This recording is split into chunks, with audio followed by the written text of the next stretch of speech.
ശ്രീമത്സുന്ദരനായകീം ഭയഹരാം ജ്ഞാനപ്രദാം നിർമ്മലാം ശ്യാമാഭാം കമലാസനാർച്ചിതപദാം നാരായണസ്യാനുജാം വീണാ വേണുമൃദംഗവാദ്യരസികാം നാനാവിധാമംബികാം മീനാക്ഷീം പ്രണതോസ്മി സന്തതമഹം കാരുണ്യവാരാനിധിം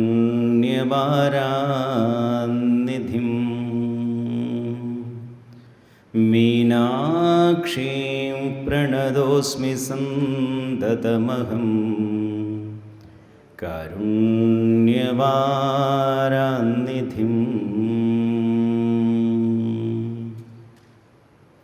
സദാശിവസമാരംഭാം ശങ്കരാചാര്യമധ്യമാം അസ്മദാചാര്യപര്യന്താം വന്ദേ ഗുരുപരംപരാം. യൈരിമേ ഗുരുഭിഃ പൂർവം പദവാക്യപ്രമാണതഃ വ്യാഖ്യാതാഃ സർവവേദാന്താഃ താൻ നിത്യം പ്രണതോസ്മ്യഹം. ഹരി ഓം. പരമപൂജനീയ പ്രാതസ്മരണീയ ജ്ഞാനനിഷ്ഠ സംപൂജ്യ ഭൂമാനന്ദ തീർത്ഥജി മഹാരാജിൻ്റെ ആശീർവാദ അനുഗ്രഹങ്ങളോടും നിർദ്ദേശങ്ങളോടും കൂടി നടക്കുന്നതായ ശ്രീമദ് ഭാഗവത തത്വവിചാരം എന്നുള്ളതായ ഈ വ്യാസപ്രസാദ പരമ്പരയിലെ 34-ാം സർഗമാണ് ഇവിടെ നടക്കുന്നത്. അപ്പോൾ ഇതിൽ ജ്ഞാനഭക്തി വിരാഗസഹിതം അഥവാ ഭക്തിജ്ഞാന വിരാഗസഹിതം നൈഷ്കർമ്മ്യത്തിലേക്ക് ഒരു ഭാഗവത യാത്ര എന്ന വിഷയത്തെ ആസ്പദമാക്കിയാണ് ഇന്ന് നമുക്ക് സംസാരിക്കാനുള്ളത്. ശ്രീമദ് ഭാഗവതം എന്നുള്ളത് അതിവിശിഷ്ടമായ ഒരു ഗ്രന്ഥമാണ് എന്ന് നമുക്കൊക്കെ അറിയാം. അതുകൊണ്ട് തന്നെ വളരെ മനോഹരമായി നമുക്ക് വേണ്ട നിർദ്ദേശങ്ങളെയും ഒപ്പം മനുഷ്യജീവിതത്തിൻ്റെ ഉദ്ദേശത്തെ അല്ലെങ്കിൽ മൂല്യത്തെ നമ്മളെ ബോധിപ്പിക്കുന്നതാണ് ശ്രീമദ് ഭാഗവതം. ശ്രീമദ് ഭാഗവതത്തിൻ്റെ ഉദ്ദേശത്തെ പ്രതിപാദിക്കുന്ന അല്ലെങ്കിൽ ശ്രീമദ് ഭാഗവതം എന്താണ് എന്ന് നമുക്ക് ഒറ്റ വാക്കിൽ ചോദിച്ചു കഴിഞ്ഞാൽ ഈ ഒരു ശ്ലോകത്തിലൂടെ നമുക്കതിൻ്റെ എല്ലാ കാര്യങ്ങളെയും പ്രതിപാദിക്കാവുന്ന ഒരു ശ്ലോകത്തിലെ ഒരു വരി എടുത്തുകൊണ്ടാണ് നമ്മുടെ ഈ 34-ാം സർഗത്തിൻ്റെ ടൈറ്റിൽ തയ്യാറാക്കിയിട്ടുള്ളത്. ആ ശ്ലോകം നമുക്കൊക്കെ പരിചിതമായിട്ടുള്ളതാണ്. ശ്രീമദ് ഭാഗവതം പുരാണമമലം യദ്വൈഷ്ണവാനാം പ്രിയം യസ്മിൻ പാരമഹംസമേകമമലം ജ്ഞാനം പരം ഗീയത്തെ തത്ര ജ്ഞാനവിരാഗഭക്തിസഹിതം നൈഷ്കർമ്മ്യമാവിഷ്കൃതം തശൃണ്വൻ വിബഡ്ഢൻ വിചാരണപരോ ഭക്തിയാ വിമുച്യേന്നര. ഈ ഒരു ശ്ലോകം ശരിക്കും ഒരു മനനാത്മകമായിട്ടുള്ള ഒരു ശ്ലോകമാണ്. മനനം നമുക്കറിയാം, ആത്മതത്വത്തെ ഉറപ്പിക്കാൻ മനനം എന്നുള്ളത് അനിവാര്യമായിട്ടുള്ളതാണ്. ശ്രവണം, മനനം, നിധിധ്യാസം, ഇങ്ങനെ 3 പടികളാണല്ലോ ഉള്ളത്. അപ്പം ആദ്യം വേണ്ടത് ശ്രവണമാണ്. ശ്രവണം ശ്രുതിവാക്യങ്ങൾക്ക് അനുസൃതമായിട്ടുള്ള വേദാന്തവാക്യങ്ങളിലൂടെയാണ് ശ്രവണം ചെയ്യേണ്ടത് എന്നാണ്. ശ്രോതവ്യ ശ്രുതിവാക്യേഭ്യ, ശ്രുതിവാക്യങ്ങളിലൂടെയാണ് നാം ശ്രവണം ചെയ്യേണ്ടത്. ശ്രവണം ചെയ്തതിന് ശേഷം നമുക്ക് ആ ശ്രവണം വേണ്ട വിധത്തിൽ പ്രയോജനപ്പെടണമെന്നുണ്ടെങ്കിൽ മനനം എന്നുള്ളത് അനിവാര്യമാണ്. മനനത്തിലൂടെ മാത്രമേ നമുക്ക് കേട്ടതിനെ യുക്തി കൊണ്ട് ഗ്രഹിക്കാൻ സാധിക്കൂ. ഇത് വേദാന്തം മാത്രമല്ല, ഏത് കാര്യം എങ്ങനെയാണ്. നമ്മൾ എന്ത് കേട്ട് കഴിഞ്ഞാലും നമ്മളോട് ഒരാൾ ലോകത്തുള്ളൊരു കാര്യം പറയുന്നു, അവിടെ ഒരു പശു നിൽക്കുന്നുണ്ട് എന്ന് പറയുന്ന സമയത്ത് തന്നെ അവിടെ പശു നിൽക്കാൻ സാധ്യതയുണ്ടോ ഇല്ലയോ എന്നുള്ളത് നമ്മൾ ആദ്യം ചിന്തിക്കും. അങ്ങനെയാണ്. ഇത് തന്നെയാണ് മനനം എന്ന് പറയുന്നത്. യുക്തിയ സംഭാവിതത്വ അനുസന്ധാനം. യുക്തിപൂർവം ഈ കേട്ട കാര്യം സംഭവിക്കാൻ സാധ്യതയുണ്ടോ, ഉണ്ടെങ്കിൽ അതെങ്ങനെയാണ് എന്നുള്ളതിനെക്കുറിച്ച് നാം വീണ്ടും വീണ്ടും ആലോചനം ചെയ്യുന്നതിനെയാണ് മനനം എന്ന് പറയുന്നത്. ഇപ്പം ഇവിടെ ജീവാത്മ പരമാത്മ ഐക്യത്തെക്കുറിച്ചാണ് നമ്മളെ ബോധിപ്പിക്കുന്നത്. അതെങ്ങനെ സാധിക്കും? കാരണം ഗുരുവിന് അല്ലെങ്കിൽ ഗുരുനാഥന് ശിഷ്യന് മഹാവാക്യമാണ് ഉപദേശിക്കാനുള്ളത്. അങ്ങനെയാണ്. ഈ മഹാവാക്യം ഉപദേശിക്കുന്ന സമയത്ത് ആ മഹാവാക്യത്തിൻ്റെ വാച്യാർത്ഥത്തിൽ യോഗ്യത ഉണ്ടോ, അല്ലെങ്കിൽ യോജിക്കുമോ? യോജിക്കുമെങ്കിൽ അതെങ്ങനെയാണ്? ഇനി അഥവാ യോജിക്കില്ലെങ്കിൽ എന്തുകൊണ്ട് ഗുരുനാഥൻ അങ്ങനെയുള്ളൊരു ഉപദേശം തന്നു? അപ്പോൾ വാച്യാർത്ഥത്തെ തള്ളി അതിൽ ഗ്രാഹ്യമായിട്ടുള്ള മറ്റെന്തെങ്കിലുമുണ്ടോ? ഉണ്ടെങ്കിൽ അതെന്തായിരിക്കും എന്ന് മനസ്സിലാക്കി ലക്ഷ്യാർത്ഥത്തെ ഗ്രഹണം ചെയ്ത് ആ ലക്ഷ്യാർത്ഥം എങ്ങനെയാണ് യോജിക്കുന്നത് എന്ന് വീണ്ടും വീണ്ടും വീണ്ടും നാം അതിനെ എങ്ങനെയാണോ ഒരു കത്തി മൂർച്ച കൂട്ടുന്നത്, വളരെ ശ്രദ്ധയോടു കൂടിയിട്ടാണല്ലോ ഒരു കത്തി മൂർച്ച കൂട്ടുന്നത്, അതുപോലെ തന്നെ ശ്രദ്ധയോടുകൂടി വിചാരം ചെയ്താൽ മാത്രമേ ഇതിൻ്റെ പൂർണ്ണമായിട്ടുള്ള പ്രയോജനം സാധിക്കൂ. അപ്പോൾ എന്തായിരിക്കാം ഇതിൻ്റെ പ്രയോജനം? നമ്മൾ എന്തിനു വേണ്ടിയാണ് ഭാഗവതം പഠിക്കുന്നത്, അല്ലെങ്കിൽ ആധ്യാത്മിക യാത്ര? ഇതിൻ്റെ 2 വശം നമുക്ക് കാണിച്ചു തരുന്നുണ്ട്. ഒന്ന്, ഒരു സാധാരണ ഒരാൾ ഭാഗവതം പഠിക്കുന്നു. അങ്ങനെ നമുക്ക് സാധാരണക്കാർ, കാരണം 2 തലങ്ങളുണ്ട് എന്ന് പറയുന്നത്, ഒന്ന് ജിജ്ഞാസുവായ ഒരാൾ ഭാഗവതം പഠിക്കുന്നു ഉണ്ടല്ലോ. നമ്മൾ അത്യാവശ്യം ശാസ്ത്രങ്ങളൊക്കെ പഠിച്ച് ഈശ്വരനെക്കുറിച്ച് അറിയാൻ, അല്ലെങ്കിൽ ഈ സംസാരത്തിൻ്റെ കാര്യങ്ങളൊക്കെ മനസ്സിലാക്കിയിട്ട് ഈശ്വരപ്രാപ്തിക്ക് വേണ്ടിയുള്ള ഒരാൾ ഭാഗവതം പഠിക്കുന്നു. അതല്ല, സാധാരണ ഒരാൾ. ഇപ്പം ലോകത്ത് നോക്കിക്കഴിഞ്ഞാൽ 20% മാത്രമേ ജിജ്ഞാസുക്കളായിട്ടുള്ള ആളുകളുണ്ടാവും. അങ്ങനെയാണല്ലോ ഭഗവത്ഗീതയിലും പറയുന്നത്, ആർത്തോ ജിജ്ഞാസുരർത്ഥാർത്ഥി ജ്ഞാനീച്ച ഭരതർഷഭ. ഇത് പറയാൻ എന്താ കാരണം? ചതുർവിധാ ഭജന്തേ മാം ജനാ സുഹൃത്തിനോ അർജുന. 4 തരത്തിലുള്ള ആളുകൾ എന്നെ ഭജിക്കുന്നു എന്ന് ഭഗവാൻ പറയുന്നുണ്ട്. ഈശ്വരനെ ഭജിക്കുന്നത് 4 തരത്തിലുള്ള ആളുകളാണ്. എല്ലാവരും പുണ്യാത്മാക്കളാണ്. അതാണ് ജനാഹ സുഹൃത്തിനഹ എന്ന് പറയുന്നത്. അല്ല, ഈശ്വര ഭജനം ചെയ്യുന്നവർ മോശക്കാരല്ല. അങ്ങനെയാണല്ലോ. ഈ വേണ്ടാത്ത കാര്യങ്ങളിൽ ഇടപെടുന്നതിനേക്കാളും നല്ലതാണല്ലോ ഈശ്വര മാർഗത്തിലൂടെ സഞ്ചരിക്കുന്നത്. അത് ഏതൊക്കെയാണ്? ആർത്തന്മാർ, ദുഃഖിതരായിട്ടുള്ള ആളുകൾ അല്ലേ, കുടുംബത്തിലെ വിഷമങ്ങൾ, രോഗങ്ങൾ, പല പ്രശ്നങ്ങളായിട്ടുള്ള ആളുകൾ, ആർത്തന്മാരാണ് ലോകത്ത് ഏറ്റവും കൂടുതൽ. അമ്പലത്തിൽ പോകുന്നത് മോക്ഷം കിട്ടാനല്ല സാധാരണക്കാർ പോകുന്നത്, തൻ്റെ ഈ ദുഃഖങ്ങൾക്കൊക്കെ ഒരു ശമനം കിട്ടും, അവിടെ പോയി പ്രാർത്ഥിച്ചു കഴിഞ്ഞാൽ കഷ്ടപ്പാടുകൾക്കൊരു ശമനം കിട്ടും എന്നുള്ള രീതിയിലാണ് തേങ്ങ പൊട്ടിക്കുന്നതും പുഷ്പാഞ്ജലി ചെയ്യുന്നതും ബാക്കിയൊക്കെ. അല്ലാതെ മുക്തനാവാൻ വേണ്ടിയിട്ട് സാധാരണക്കാർ അമ്പലത്തിലൊന്നും പോകുന്നില്ല. അങ്ങനെയാണ് പറഞ്ഞിട്ട് കാര്യമില്ല, സാധാരണ അങ്ങനെയാണ്.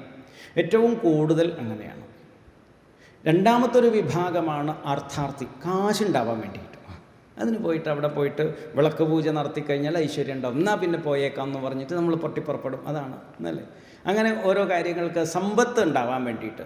അത് സമ്പത്തെന്ന് പറഞ്ഞു കഴിഞ്ഞാൽ കേവലം പണം എന്നുള്ളത് മാത്രമല്ല, നമ്മുടെ വീട്ടിൽ നമ്മുടെ പുത്രപൗത്ര മക്കൾക്ക് അവർ വിവാഹം കഴിഞ്ഞു, കുഞ്ഞുങ്ങളൊന്നും ആയിട്ടില്ല, എന്നാൽ പിന്നെ അവിടെ അമ്പലത്തിൽ പോയി വഴിപാട് ചെയ്തേക്കാം. കാരണം മക്കളും ഒരു സമ്പത്താണല്ലോ. അതുപോലെ സമ്പത്തിന് വേണ്ടിയിട്ട്, ഐശ്വര്യത്തിന് വേണ്ടിയിട്ട് നമ്മൾ ഈശ്വരനെ ആശ്രയിക്കുന്നു.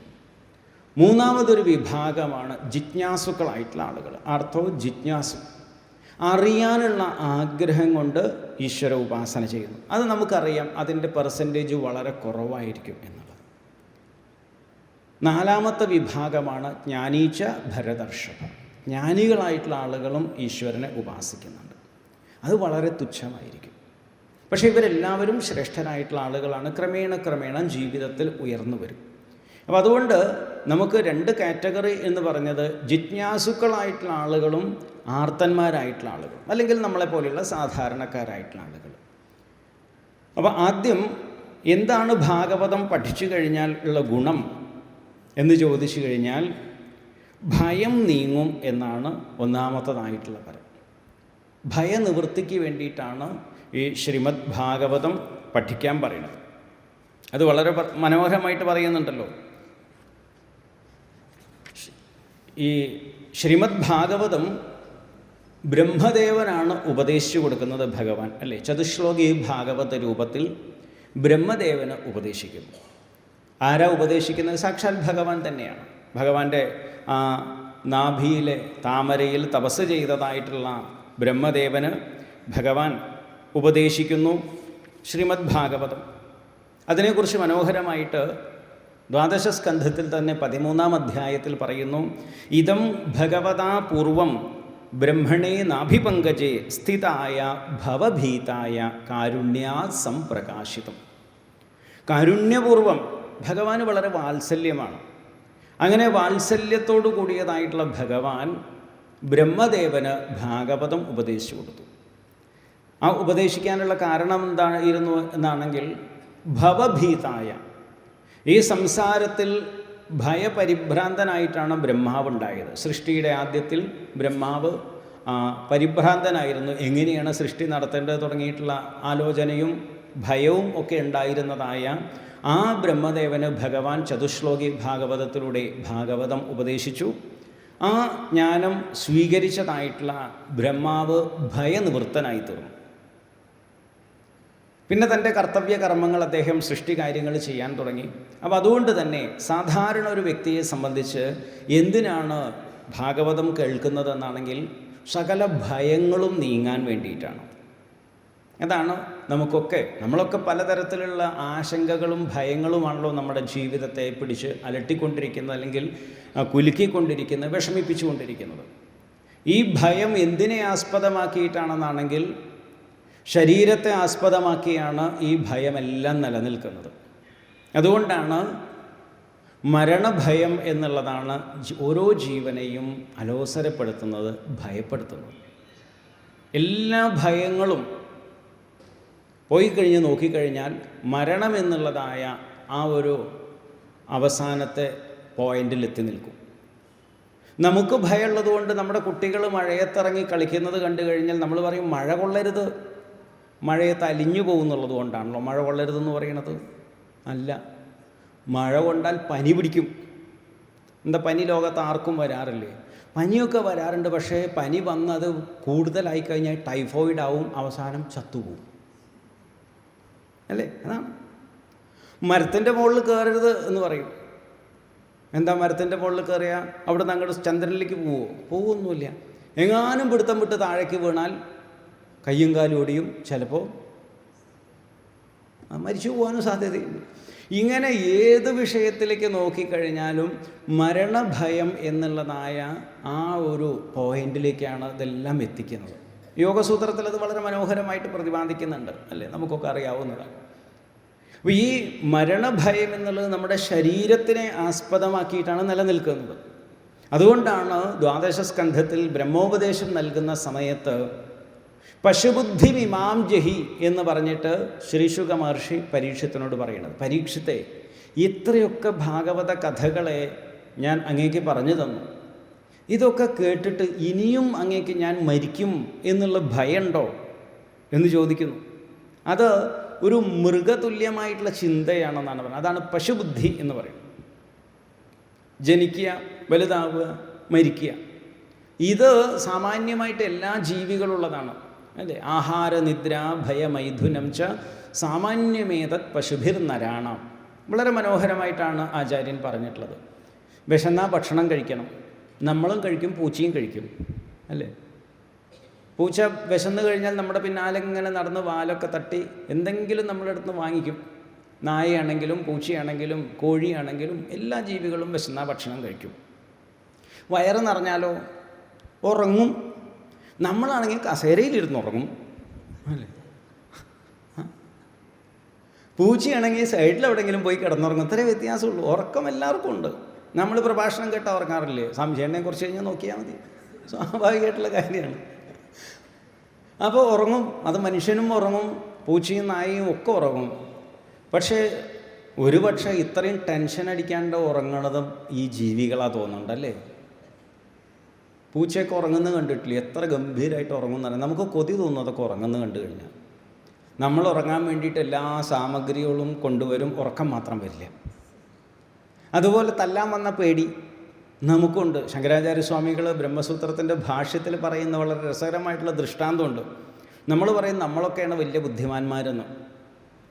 ഒരു പശുവിന് ശങ്കരാചാര്യസ്വാമികളൊക്കെ എത്ര നിരീക്ഷണം നടത്തിയിട്ടാവും പറയുന്നുണ്ടാവുക.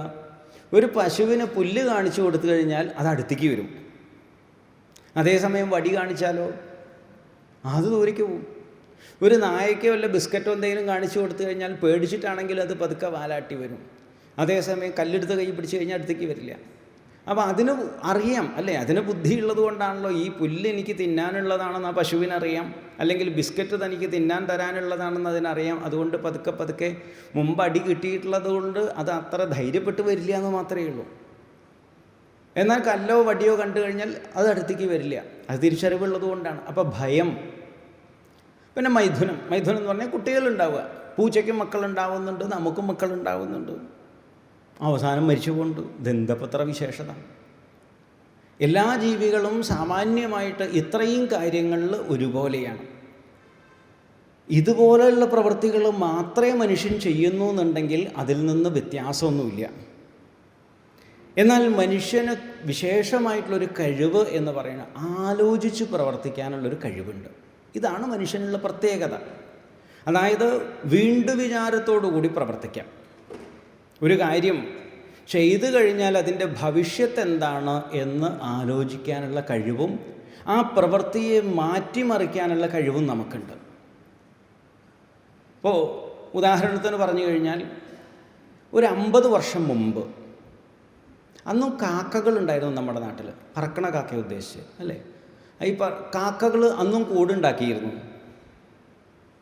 50 വർഷം മുമ്പ് ഈ കാക്കകൾ മരത്തിൻ്റെ മുകളിൽ തന്നെയല്ലേ കൂടുണ്ടാക്കിയിരുന്നു. ആവും അല്ലേ. നമ്മൾ ഏകദേശം ഒക്കെ കണ്ടു കഴിഞ്ഞാൽ കമ്പും കൂടുമൊക്കെ കൊണ്ടുവന്ന് കൂടുണ്ടാക്കും. ഈ പനയുടെ മുകളിലൊക്കെ ആറ്റക്കിളി കൂടുണ്ടാക്കും ഇല്ലേ, തൂക്കിയിട്ടിട്ട് കൂടുണ്ടാക്കും. പണ്ടും അങ്ങനെയാണ്. ഇപ്പോൾ പിന്നെ അത് കാണൽ കുറവാണ്, എന്നാലും പണ്ടും അങ്ങനെയാണ്. കൂട് വളരെ മനോഹരമായിട്ട് ഡിസൈൻ ചെയ്തുണ്ടാക്കും. ഒരു 10-50 കൊല്ലം മുമ്പും നായ്ക്കൾ റോട്ടിൽ കൂടെ അങ്ങോട്ടും ഇങ്ങോട്ടും, അന്ന് റോഡ് ഇത്രയും കേമായിട്ടുണ്ടാവില്ല എന്ന് മാത്രമേ ഉള്ളൂ, അങ്ങോട്ടും ഇങ്ങോട്ടും നടക്കും അല്ലേ. ഏതെങ്കിലും വീട്ടിൽ നിന്ന് കിട്ടുന്ന ഭക്ഷണം കഴിക്കും, എവിടെന്നെങ്കിലും കഴിക്കും, എവിടെയെങ്കിലും കിടന്നുറങ്ങും. ഇങ്ങനെയാണ് സാധാരണ ജീവിച്ചിരുന്നത്. എന്നാൽ ഒരു 50 കൊല്ലം മുമ്പ് നമ്മുടെയൊക്കെ വീടുകൾ ഇതുപോലെയായിരുന്നു. മനുഷ്യൻ്റെ വീട് 50 കൊല്ലം മുമ്പ് ഇങ്ങനെയല്ല. ഇനിയിപ്പോൾ ഒരു 50 കൊല്ലം കഴിഞ്ഞാൽ എങ്ങനെയായിരിക്കും ഇപ്പോൾ നമുക്ക് വല്ലതും ഊഹിക്കാൻ പറ്റുമോ? നമ്മുടെ വീട്ടിൽ എന്തെല്ലാം സൗകര്യങ്ങൾ ഉണ്ടാവും എന്നുള്ളത്. ഒരു 25 കൊല്ലം മുമ്പ് കയ്യിലൊരു സാധനം വെച്ചിട്ട് ദൂരെയുള്ള ഒരാളായിട്ട് കണ്ട് സംസാരിക്കാനോ വർത്തമാനം പറയാനോ പറ്റുമെന്ന് നമ്മൾ ആരെങ്കിലും സ്വപ്നത്തിൽ വിചാരിച്ചിട്ടുണ്ടാവുമോ? ഉണ്ടാവില്ല. മനുഷ്യൻ്റെ ഇന്നൊവേഷൻ എന്ന് പറഞ്ഞു കഴിഞ്ഞാൽ ഇതാണ്. ചിന്തിച്ച് പ്രവർത്തിക്കാൻ, അത് നല്ലതും ചീത്തതും രണ്ട് രീതിയിലും അല്ലേ? ഇപ്പോൾ ഇറാനിലും ബാക്കിയൊക്കെ നടക്കുന്ന പ്രശ്നങ്ങൾ അതും മനുഷ്യനുണ്ടാക്കുന്നതാണ്. അപ്പോൾ ഈ രീതിയിൽ മനുഷ്യന് വീണ്ടു വിചാരത്തോടു കൂടി പ്രവർത്തിച്ച് തൻ്റെ പ്രവൃത്തികളെ നല്ലതും ചീത്തതുമായി മാറ്റാനുള്ള ആ ഒരു കഴിവ്, അതാണ് വിശേഷ ബുദ്ധി എന്ന് പറയുന്നത്. ഇത് മാത്രമാണ് മനുഷ്യനുള്ളതായിട്ടുള്ള പ്രത്യേകത. അപ്പോൾ സ്വാഭാവികമായിട്ടും മനുഷ്യൻ എന്നുള്ളതായ ശബ്ദം തന്നെ നിഷ്പന്നമാകുന്നത് അവബോധന എന്ന് പറഞ്ഞ ധാതുവിൽ നിന്നാണ്. അവബോധനം എന്ന് പറഞ്ഞാൽ ചിന്തിച്ച് പ്രവർത്തിക്കാൻ കഴിയുന്നതായിട്ടുള്ള ഒരേ ഒരു ജീവി മനുഷ്യനാണ്. മറ്റു മൃഗങ്ങൾക്ക് അത് സാധിക്കില്ല. സാധിക്കുന്നുണ്ടെങ്കിൽ ഒരു ആന പാപ്പാൻ്റെ തോട്ടിയെ പേടിച്ച് ഇങ്ങനെ നിൽക്കുമോ എപ്പോഴെങ്കിലും? ഒന്ന് ആലോചിച്ച് നോക്കൂ അല്ലേ? ചെവിയുടെ അവിടെ ഒരു തോട്ടിയും വെച്ച് കൊടുത്തിട്ട് പാപ്പാൻ എവിടേക്കെങ്കിലും പോയി ഈ പ്രാണി പാവം ഇങ്ങനെ നിൽക്കുകയാണ് വെയിലത്ത്. അല്ലെങ്കിൽ നമ്മുടെ വീട്ടിലുള്ള പശു, ആട്, ബാക്കിയുള്ള ജീവികളൊക്കെ നമ്മളെ പേടിച്ചിങ്ങനെ നിൽക്കുമോ? എന്നോ കൊമ്പ് കൊണ്ട് 2 കുത്തും അതേൻ്റെ വഴിക്ക് പോവും. പക്ഷേ ഇതൊക്കെ നിൽക്കാനെന്താ കാരണം? അതിനെക്കുറിച്ച് സാമാന്യമായിട്ടുള്ള കാര്യങ്ങളെക്കുറിച്ച് അപ്പുറത്തേക്ക് ചിന്തിക്കാനുള്ളൊരു കഴിവില്ല. അപ്പോൾ മനുഷ്യൻ ഈ കഴിവ് ഉപയോഗിച്ച് തൻ്റെ ജീവിതം സുഖമയമാക്കാൻ വേണ്ടിയിട്ടാണ് പ്രവർത്തിക്കേണ്ടത്. പറഞ്ഞു വന്നതിൻ്റെ താല്പര്യം അത്രയേ ഉള്ളൂ. നമ്മളൊക്കെ നമ്മുടെ കഴിവും സാമർഥ്യവും ബുദ്ധിയും ഉപയോഗിച്ച് നമ്മുടെ ജീവിതത്തെ വീണ്ടും വീണ്ടും ശ്രേഷ്ഠമാക്കാനാണ്, നല്ലതാക്കി മാറ്റാനാണ് പരിശ്രമിക്കേണ്ടത്. അങ്ങനെയാണല്ലോ വേണ്ടത്. വീണ്ടും സ്വാഭാവികമായിട്ടും നമ്മളൊരു ചെളിയിൽ വീണ് കിടക്കുന്നു. ആ വീണ് കിടന്നിട്ട് അവിടെ ചെളിയിൽ തന്നെ കിടന്നിട്ട് അയ്യോ അമ്മേ അച്ചോ എന്ന് പറഞ്ഞിട്ട് കരയുന്നേക്കാളും ഭേദം നമ്മൾ കരയുന്നത് കണ്ടാൽ തോന്നില്ലേ ഈ മനുഷ്യൻ അവിടുന്ന് എണീറ്റ് പോക്കൂടെ? സ്വാഭാവികമായിട്ടും ചിന്തിക്കും. ഇതാണ് നമ്മുടെ ആചാര്യന്മാരും നമ്മളെ കണ്ടിട്ട് പറയുന്നത്. ഈ ദുഃഖത്തിൽ കിടന്ന് തലയ്ക്ക് കയ്യും വെച്ച് നിലവിളിക്കുന്നതായിട്ടുള്ള നിനക്ക് ഈ ദുഃഖത്തിൽ നിന്ന് കരകയറാനുള്ള വഴികൾ ധാരാളമുണ്ട്. അതിനനുസരിച്ച് നിനക്ക് പ്രവർത്തിച്ചൂടെ? അപ്പോൾ അതിനെന്താണ് വഴി? അവിടെയാണ് ശ്രീമദ് ഭാഗവതം നമുക്ക് വഴി കാണിക്കുന്നത്. നേരത്തെ പറഞ്ഞു സാമാന്യമായിട്ടൊരു വ്യക്തിയുടെ തലത്തിലേക്കാണ് ഈ പറയുന്നത്. ആ വ്യക്തിക്ക് ഇവിടെ നമുക്ക് മനോഹരമായിട്ട് വിചാരം ചെയ്യാനുള്ള ശ്രീമദ് ഭാഗവതത്തിൽ ഇത്രയും സുന്ദരമായിട്ടുള്ള പോയിന്റുകളെന്ന് പറഞ്ഞു കഴിഞ്ഞാൽ അത്രയധികം വാരി വിതറിയിരിക്കുകയാണ്.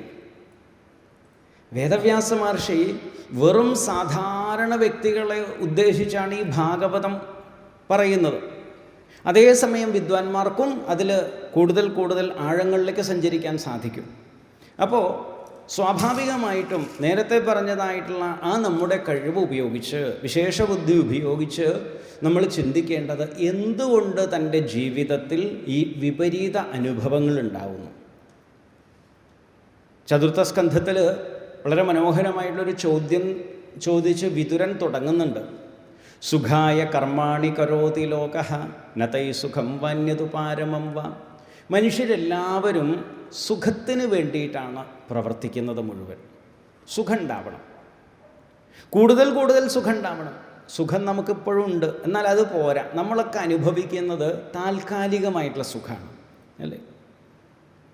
ഈ സുഖദുഃഖങ്ങളുടെ ആന്തോളനത്തിൽപ്പെട്ടിട്ട് ഇങ്ങനെ ഊഞ്ഞാലാടിക്കൊണ്ടിരിക്കുകയാണ് മനുഷ്യൻ. ഇപ്പം നമുക്ക് ജീവിതത്തിൽ ഇപ്പം നമ്മുടെ കുട്ടികളുടെ അല്ലെങ്കിൽ വീട്ടിലൊരു വിവാഹം എന്തെങ്കിലും ഒരു കാര്യം നടക്കുമ്പോൾ വലിയ സന്തോഷമായിരിക്കും അല്ലേ? വലിയ സന്തോഷമായിട്ട് നമ്മളങ്ങനെ ഗംഭീരമായിട്ട് ആഘോഷിക്കുന്നു, കാര്യങ്ങളൊക്കെ ചെയ്യുന്നു. അങ്ങനെ ആ ആഘോഷത്തിൻ്റെ അത്യുന്നതത്തിൽ നിൽക്കുമ്പോഴാവും അപ്പുറത്തൊരാൾക്ക്, വേണ്ടപ്പെട്ട ഒരാൾക്കൊരു അപകടം പറ്റി എന്നുള്ള വാർത്ത കേൾക്കുക. കഴിഞ്ഞു, അയ്യോ എന്ന് പറഞ്ഞ് കരച്ചിലായി, സങ്കടമായി, കണ്ണീരായി. ഇപ്പോൾ ഈ സുഖത്തിൻ്റെയോ ആ സന്തോഷത്തിൻ്റെ അത് കഴിഞ്ഞു. അങ്ങനെ വീണ്ടും അയ്യോ എന്ന് പറഞ്ഞ് നെഞ്ചത്തടിയായി, കരച്ചിലായി, ബഹളായി. അത് കഴിഞ്ഞിരിക്കുമ്പോൾ വീണ്ടും വീട്ടിലൊരു കുട്ടി ജനിക്കുക എന്തെങ്കിലും ഉണ്ടാവും. അപ്പോഴേക്ക് വീണ്ടും സന്തോഷമായി, ദുഃഖം കഴിഞ്ഞു അല്ലേ? അങ്ങനെ ഈ സന്തോഷം വരുമ്പോൾ വീണ്ടും ദുഃഖം വരും. ഇങ്ങനെ ഓരോന്ന് എങ്ങനെയാണോ ദിനരാത്രങ്ങൾ മാറി മാറി പോയിക്കൊണ്ടിരിക്കുന്നത്, അതുപോലെ ഈ സന്തോഷ സന്താപങ്ങൾ സമ്മിശ്രമായിട്ട് അങ്ങനെ മരണം വരെ നമ്മൾ വേട്ടയാടിക്കൊണ്ടിരിക്കുകയാണ്. നമ്മൾ ആഗ്രഹിക്കുന്നതോ ജീവിതത്തിൽ സുഖം മാത്രം ഉണ്ടാവണം എന്നുള്ളതാണ്. നമ്മളൊക്കെ ക്ഷേത്രത്തിൽ പോകുന്ന ആളുകളാണ്, അല്ലെങ്കിൽ സാധാരണ ഓരോ കാര്യങ്ങളും ചെയ്യുന്ന ആളുകളാണ്. ഞാനിതിൻ്റെ നൈഷ്കർമ്മ്യ തലത്തിലേക്ക് വരാൻ വേണ്ടി കൊണ്ടുവരിക കേട്ടോ. ആദ്യം ഒരു പൂർവ്വ പീഠിക പറഞ്ഞിട്ട് വരാമെന്ന് വെച്ചിട്ടാണ്. ആദ്യം തന്നെ ഉറക്കണ്ടല്ലോ, കുറച്ച് കഴിഞ്ഞിട്ട് ഉറക്കിയാൽ മതിയെന്ന് വെച്ചിട്ടാണ്. അമ്പലത്തിൽ പോയിട്ട് ഈ കൂട്ടത്തിൽ ആരെങ്കിലും ഉണ്ടോ ദൈവമേ എനിക്ക് എന്തെങ്കിലും കഷ്ടകാലം വരണേന്ന് വിചാരിക്കുന്ന ആരെങ്കിലും ഉണ്ടോ? കൈ നോക്കിക്കോളും, കുഴപ്പമൊന്നുമില്ല. ഉണ്ടാവോ? കുറേ നാളായിട്ട് വീട്ടിലൊരു ബുദ്ധിമുട്ടുമില്ല, എന്താണെന്ന് അറിയില്ല. എന്തെങ്കിലുമൊക്കെ ഒരു കഷ്ടകാലം വന്നാൽ എത്ര നന്നായിരുന്നു എന്നാരെങ്കിലും പ്രാർത്ഥിക്കാറുണ്ടോ? ഇല്ല. എല്ലാവരും പ്രാർത്ഥിക്കണം, ഭഗവാനെ ആപത്തുകളൊന്നും ഉണ്ടാവരുതേ, കഷ്ടകാലങ്ങൾ ഉണ്ടാവരുതേ. എന്നിട്ട് പ്രാർത്ഥിച്ചിട്ട് വരുന്നതെന്താ? സകല സ്ഥലത്ത് പോയി മുട്ടുമ്പിൽ നിന്നിട്ടാണെങ്കിലും കിടന്നിട്ടാണെങ്കിലും ശയനപ്രദക്ഷിണം നടത്തിയിട്ടാണെങ്കിലും പ്രാർത്ഥിക്കുന്ന ജീവിതത്തിൽ ദുഃഖങ്ങൾ ഉണ്ടാവരുതേ എന്നാണ്, അല്ലേ? വരുന്നതോ ദുഃഖങ്ങൾ തന്നെ, അല്ലേ? അതല്ലേ അനുഭവം. ഇത് ഞാൻ പറയുന്നതല്ല, വിതുരൻ ചോദിക്കുന്ന സുഖായ കർമാണി കരോതി ലോക. ലോകത്തെ എല്ലാ മനുഷ്യരും വീണ്ടും വീണ്ടും തനിക്ക് സുഖം ഉണ്ടാവണം. അവർക്ക് അറിയുന്നതോ അറിയാത്തതോ, ദൈവവിശ്വാസികളാണെങ്കിൽ ഈശ്വരൻ്റെ അടുത്ത് പോയി പ്രാർത്ഥിക്കുന്നു. ദൈവവിശ്വാസം ഇല്ലാത്ത ആളുകൾ ലോകത്ത് ധാരാളം, അവർ അതിനുള്ള സ്ഥലങ്ങൾ, അതിനുള്ള ഉപായങ്ങൾ ചെയ്യുന്നു. ഏതാണെങ്കിലും ദൈവവിശ്വാസം ഇല്ല എന്ന് പറഞ്ഞിട്ട് ആരും ആപത്തുകളെ ക്ഷണിച്ചു വരുത്തുന്നൊന്നുമില്ല. പക്ഷേ വരുന്ന അനുഭവങ്ങൾ വ്യത്യസ്തമാണ്. തനിക്ക് ഇഷ്ടമില്ലാത്തതായിട്ടുള്ള, അനിഷ്ടമായിട്ടുള്ള ദുഃഖങ്ങൾ വീണ്ടും വീണ്ടും വരുന്നു. അതിനെന്താ കാരണം എന്ന് ചോദിക്കുന്ന സമയത്ത് അവിടെ മൈത്രേയ മഹർഷി അതിന് പറയുന്ന കാരണം എന്ന് പറയുന്നത്, നമ്മുടെ പ്രാർത്ഥന കൊണ്ട് മാത്രം കാര്യമില്ല. പ്രാർത്ഥന കൊണ്ട് മാത്രം കാര്യമില്ല, കയ്യിലിരിപ്പ് നന്നാവണം. നമ്മളൊക്കെ സംബന്ധിച്ചെന്താ വെച്ചാൽ പ്രാർത്ഥനയൊക്കെ ഗംഭീരമായിട്ട് നടത്തും, അല്ലേ? പുറത്തേക്ക് ഇറങ്ങിയാലോ, അതെന്താണെന്ന് നമുക്കൊക്കെ അറിയാം, ഞാൻ പറയേണ്ട ആവശ്യമില്ല, നമുക്കൊക്കെ അറിയാം. അപ്പം നമ്മുടെ കർമ്മമാണ് നമുക്ക് ഫലം തരുന്നത്. അപ്പോൾ പുണ്യകർമ്മങ്ങൾ ചെയ്തു കഴിഞ്ഞാൽ നമുക്ക് നല്ല അനുഭവങ്ങൾ ഉണ്ടാവും. അപ്പോൾ നമ്മുടെ കർമ്മങ്ങളെ ശുദ്ധീകരിക്കുക എന്നുള്ളതാണ് വേണ്ടത്. അതിനു വേണ്ടിയാണ് ഇവിടെ ഭക്തി എന്നുള്ളത് പറയുന്നത്. പ്രാർത്ഥിക്കുന്നതൊക്കെ നമ്മളുടെ ഉള്ളിൽ ഭക്തി ഉണ്ടാകുന്നതിന് വേണ്ടിയാണ്. ഈ ഭക്തി ക്രമേണ നമ്മുടെ ഉള്ളിൽ രൂപപ്പെടുന്ന സമയത്ത് നമ്മുടെ അന്ധക്കരണം ശുദ്ധമാവും, മനസ്സ് ശുദ്ധമാവും. മനസ്സ് ശുദ്ധമാകുന്ന സമയത്ത് മനസ്സിലുണ്ടാകുന്ന ആ സംസ്കാരം ശുദ്ധീകരിക്കപ്പെടും. മനസ്സിലുണ്ടാകുന്നതായിട്ടുള്ള സംസ്കാരം ശുദ്ധീകരിക്കപ്പെടുന്ന സമയത്ത് ഈ സംസ്കാരങ്ങൾ അല്ലെങ്കിൽ വാസനകളിൽ നിന്ന് അനുസൃതമായിട്ടാണ് വിചാരം ഉണ്ടാകുന്നത്. നമ്മുടെ ഉള്ളിൽ ചിന്തകൾ, ഈ ചിന്തകൾ ഓരോരുത്തരും വ്യത്യസ്തമായിട്ടുള്ള രീതിയിലാണ് ചിന്തിക്കുന്നത്. ആണ് മനുഷ്യൻ നോക്കിക്കഴിഞ്ഞാൽ ചില ആളുകൾ വളരെ ശാന്ത സ്വഭാവക്കാരായിരിക്കും, അല്ലേ? നമ്മൾ നാട്ടിൽ നോക്കിക്കഴിഞ്ഞാൽ നമ്മുടെ ഇടയിലൊക്കെ കാണും. എന്തെങ്കിലും ഒരു കാര്യം കാണുമ്പോൾ ശാന്തമായിട്ട് ചിന്തിക്കുന്ന ആളുകളുണ്ടാവും.